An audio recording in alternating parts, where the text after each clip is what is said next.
에베소서 4장 17절에서 24절입니다. 새 사람의 길 두 번째 시간입니다. 하나님은 우리를 법적으로 새 사람을 만드셨을 뿐 아니라 구체적으로 새 사람의 삶을 요구하십니다. 그렇지만 아직도 우리 안에는 옛사람의 영향력이 살아있습니다. 수십 년 동안 길들여진 내 주인 노릇을 하던 나의 옛 성품, 그것이 아직도 내게 남아있습니다. 그래서 옛사람의 습관을 쫓고 옛사람의 생각을 하고 옛사람에게 끌려가는 그런 일들이 있습니다. 기억하십시오. 우리는 세상에 속한 자가 아닙니다. 세상에 있는 사람과는 본질적으로 다르도록 창조된 자들입니다. 우리가 세상에 살고 있을 동안에는 어쩔 수 없이 세상에 영향을 받고 살았습니다. 이제는 새 사람으로 사는 하나님의 백성의 삶을 살고 있는데 이 일에 이 세상으로부터 강력한 방해를 받습니다. 우리가 세상에 속하지 아니한 자임을 우리는 날마다 확인하고 살아야 합니다. 우리는 애굽에 있는 자가 아닙니다. 애굽을 떠나서 이미 홍해를 건넜습니다. 절대로 애굽으로 돌아갈 자가 아닙니다. 그러나 우리의 현실은 아직 가나안도 아닙니다. 찬바람이 불고 먹을 것도 입을 것도 구하기 어려운 광야입니다. 고독이 있고 아픔이 있고 눈물이 있고 차가운 현실이 있는 광야입니다. 그래서 우리가 기억할 게 있습니다. 우리가 비록 광야에서 죽는 한이 있다더라도 우리는 애굽으로 돌아가지 못한다는 사실입니다. 나는 애굽에 속한 자가 아니라 나는 하늘에 속한 자임을 아시기를 바랍니다. 세상을 따라가다가 세상에 몸을 붓는 자가 아니라 천국의 시민권을 확보하고 잠깐 동안 이 세상에서 나그네 길을 걸어가는 하나님의 나라의 천국의 나그네인 천객들입니다. 이제 이 세상에 대해서는 죽은 자로 여기고 반응하지 말아야 합니다. 로마서 6장 11절에 너 자신을 죄에 대하여 죽은 자로 하나님께 대하여 산 자로 여기라고 했죠. 우리는 하나님께 대하여 산 자입니다. 그렇기 때문에 하나님의 말씀에 즉각 반응을 하고 하나님의 의도에 민감하게 반응해야 합니다. 예전에는 이 세상에 먼지만 들어와도 그게 내 체질에 맞고 달콤하고 기분이 좋았습니다. 그러나 이제는 조금만 그런 것이 들어와도 거부 반응이 일어납니다. 민감하게 알러지 반응이 일어납니다. 체질이 바뀐 것입니다. 오직 하나님의 말씀과 은혜만이 나를 힘있게 반응하게 만듭니다. 여러분, 훈련받은 개는 아무리 고깃덩어리가 눈앞에서 굴러다녀도 반응이 없습니다. 주인을 쳐다봅니다. 주인의 입에서 명령이 떨어지면 그때 반응을 합니다. 자, 새 사람은 이 세상의 눈앞에 있는 욕심에 끌려가는 자가 아니라 하나님 앞에서 하나님이 기뻐하시는 뜻이 뭔지 그 뜻을 따라서 반응하는 자들이 바로 하나님의 사람들인 것입니다. 자, 우리가 소극적인 그런 방어적 삶을 살아서는 새 사람의 삶이 어렵습니다. 이제는 적극적으로 새 사람의 삶을 사는 결단이 필요합니다. 물론 우리가 살고 있는 이 세상은 분명히 가나안 땅은 아닙니다. 모든 게 부족합니다. 불편합니다. 고독이 있고 아픔이 있고 눈물이 있고 차가운 현실이 있습니다. 우리는 광야에서 죽는 한이 있어도 애굽으로 돌아갈 그런 자들이 아닙니다. 성경은 말하기를 심령이 새롭게 되어 라고 현재어를 쓰고 있죠. 우리는 이미 새롭게 된 자이지만 날마다 그 심령이 새롭게 되는 현재를 살아야 합니다. 그래서 매일 근신하고 깨어 있어야 하고 자신을 점검하는 일을 해야 하는 것입니다. 여러분, 생선이나 육류를 보십시오. 가만히 두면 언제나 부패합니다.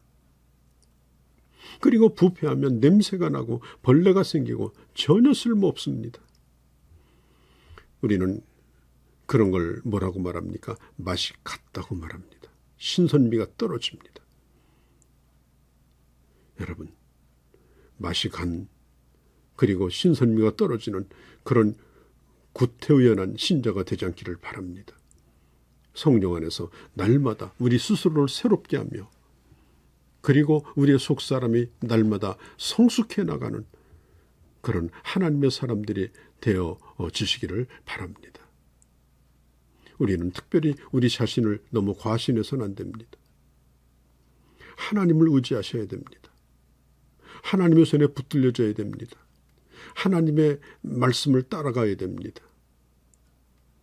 24절에 보면 의와 진리와 거룩하심으로 지으심을 받은 이라고 말하죠.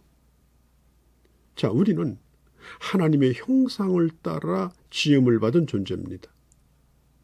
하나님의 성품과 하나님의 그 기질, 그것을 본떠서 하나님과 같은 동질감을 가지고 하나님과 교제할 수 있는 그런 영적 존재, 또 그런 하나님의 성품을 우리에게 심겨주신 겁니다. 골로새서 3장 10절에 보면 자기를 창조하신 자의 형상을 쫓아 지식에까지 새롭게 하심을 받은 자라고 했죠. 창세기 1장 28절에 하나님이 자기 형상을 따라 인간을 창조하셨다라고 기록합니다. 인간은 하나님의 형상을 따라 지음받았습니다. 그리고 우리 안에 의를, 하나님의 거룩하심을 부어주셨습니다. 그래서 우리 안에 의가 존재하기 때문에 죄를 싫어하는 내적 성품이 우리 안에 있습니다. 하나님도 죄를 싫어하십니다. 또 죄인과 한 울타리에서 지낼 수 없는 분입니다. 하나님은 그래서 우리를 거룩하게 만드시고 그리고 하나님과 깊은 교제 가운데 살도록 우리를 새 피조물 되게 하신 것입니다. 여러분, 거룩이라고 하는 말은 결코 종교적인 말이 아닙니다. 사람들은 거룩이라는 말을 어떤 종교적인 형식, 종교적인 어떤 외양 이런 것으로 생각을 하는데 그렇지 않습니다. 아주 종교적인 건물, 종교적인 분위기, 그런 형식, 그런 옷차림, 그런 노래, 그런 분위기, 그런 걸 통해서 이 거룩이 표현되는 것이 아닙니다. 거룩을 연출하기 위해서 애를 쓰지만 그것은 겉모습에 불과한 것입니다. 예를 들면 어떤 날에는 절대로 무엇을 사 먹지 말라, 어디에 가지 말라, 철저하게 종교적인 그런 규칙과 거룩을 강조하죠. 자, 그러나 그렇게 한다고 해서 그 사람이 그렇게 되느냐라고 하는 것입니다. 여러분, 거룩이라는 말은 종교적인 말이 아니고 하나님과 관계의 문제입니다. 거룩이 깨지면 하나님과의 관계도 여지없이 깨집니다. 또 거룩은 하나님과의 관계 속에서 나타나고 증명됩니다. 사람에 대하여 정직하고 의롭고 깨끗한 사람과의 관계 속에서 증명이 됩니다. 남의 것을 탐내거나 내 것을 삼으려고 하는 욕심을 부려서도 안 됩니다. 하나님이 주신 것에 만족하고 감사하고 살아가는 것이 거룩입니다.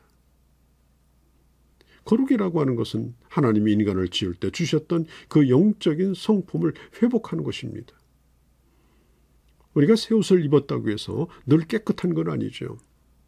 그렇게 하고 싶지만 오래가지 못하고 자주 쓰러지고 자주 흙탕물을 뒤집어 쓰게 됩니다. 그렇기 때문에 우리는 끊임없이 하나님이 주신 영적 본능, 영적인 충동, 영적인 욕구, 거룩한 생각, 나를 끊임없이 부추겨 주시는 성령의 능력 가운데 날마다 거하지 않으면 안 되는 것입니다. 요한일서 5장 2절에 보면 우리가 하나님을 사랑하고 그의 계명을 지킴으로써 우리가 하나님의 자녀를 사랑하는 줄을 안다고 했습니다. 그리고 요한일서 5장 3절에 우리가 하나님의 계명을 지키는 것이라 그 계명들은 무서운 것이 아니라고 했습니다. 여러분, 거듭난 하나님의 사람들에게는 하나님의 말씀을 지키는 것이 결코 어렵지 않습니다. 왜? 지킬 수 있는 힘을 주시기 때문에. 마태복음 5장에서 7장까지 나타난 산상보훈. 왼뺨을 치면 오른뺨을 돌려대라. 오리를 가자면 십리를. 또 원수를 축복하라. 자, 이걸 인간의 육신의 생각으로 어떻게 지킬 수 있겠습니까? 그러나 하나님께서 주시는 은혜로는 얼마든지 이것을 충분히 지킬 수 있는 것입니다.